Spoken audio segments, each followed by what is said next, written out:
Bienvenue sur ordimer.com.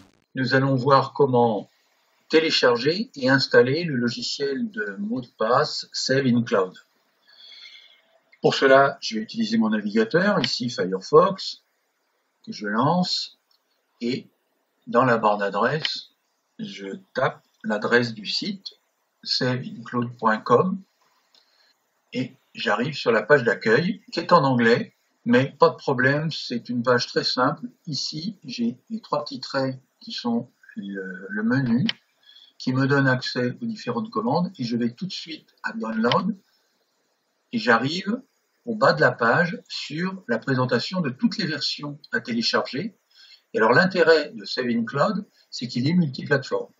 C'est-à-dire que j'ai la version pour les tablettes et les smartphones sous Android, j'ai la version pour les iPads et iPhone, la version pour les Mac dans l'Apple Store et la version pour les ordinateurs sous Windows. Et vous voyez que je suis moi sous Windows 10, il a déjà sélectionné la version que je dois télécharger. Je clique sur Download for Windows, je vais enregistrer le fichier et immédiatement je vais dans mon téléchargement.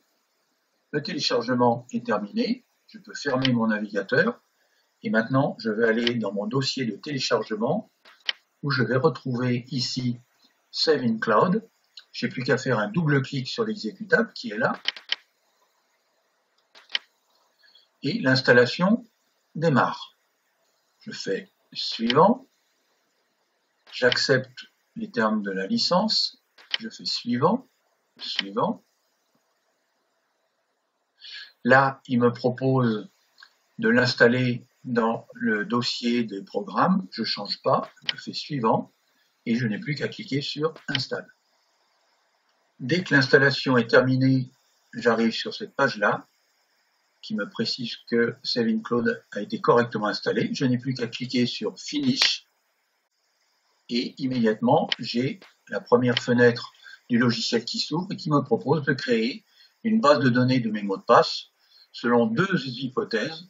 Soit je pars de rien pour créer une nouvelle base de données, c'est-à-dire je vais rentrer mes mots de passe les uns après les autres, soit je possède déjà un logiciel sur un autre ordinateur et qui a sauvegardé sa base de données sur un espace de stockage en ligne et je peux la synchroniser avec mon logiciel sur Windows 10 en utilisant cette hypothèse, restaurer une base de données à partir d'un service en ligne.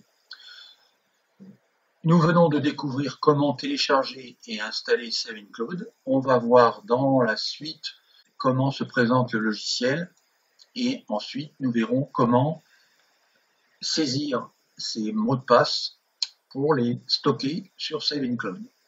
Je vous dis à bientôt pour la suite sur la gestion des mots de passe.